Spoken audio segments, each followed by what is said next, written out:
আসসালামু আলাইকুম রহমতুল্লাহ। সুবাল খায়ের, শুভ সকাল সবাইকে। আশা করি ভালো আছেন সবাই। আমি আলহামদুলিল্লাহ আল্লাহর রহমতে ভালো আছি। সকাল সকাল আসলাম, কিছু বাজার লাগবে বসের বাসার এবং কিছু ওষুধ লাগবে।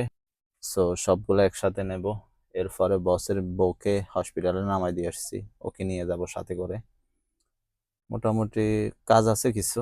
কালকে রাত্রে জিদ্দা থেকে আসতে অনেক লেট হয়েছে। আসলে আমি আমার কাজগুলো আপনাদেরকে দেখানোর চেষ্টা করি, জাস্ট এতটুকু, আর কিছু না ভাই। আমি এখানে কারো গালি শুনতে আসি নাই বা কারো খারাপ কিছু শুনতে আসি নাই।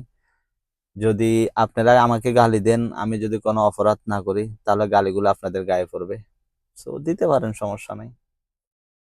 সবার আগে বাজারগুলো করে নিই, তাহলে ঝামেলা কিছুটা কমবে। বাজার শেষে অন্যান্য কাজ করব। মোটামুটি এক দুইটা করে অনেক বাজারই করলাম, প্রায় শেষ পর্যায়ে। যাক আলহামদুলিল্লাহ, মোটামুটি এখানে সব কিনা শেষ। এখন যাব, বাকি আছে সবজি, মুরগি আর কিছু জিনিস, ওগুলা নেব। চলে আসলাম আমার সবচাইতে বেশি যে জায়গায় আসা হয়, সুক, যেখানে বাজার সদাই সব করার জন্য, ওই জায়গায়। এখন নিয়ে নেব আমাদের দেশি বাই থেকে কিছু সবজি। সবজি নিয়ে বাকি কাজগুলো সারাবো ইনশাআল্লাহ। আসসালামু আলাইকুম,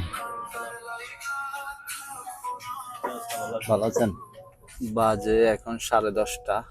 মুরগি প্রায় সময় নতুন মুরগি আসে 11টার দিকে, জানি না মুরগি আজকে আসছে কিনা, গিয়ে দেখতে হবে। যাক, সব শেষ করে ফেললাম কেনাকাটা। এখন বাজারে গুলা বাসায় নামাই দিয়ে যাইতে হবে আবার বসের বউকে আনার জন্য। এভাবেই চলতেছে সময়। সো এতটুকুই, সব ভালো থাকবেন ইনশাল্লাহ। আসসালামু আলাইকুম।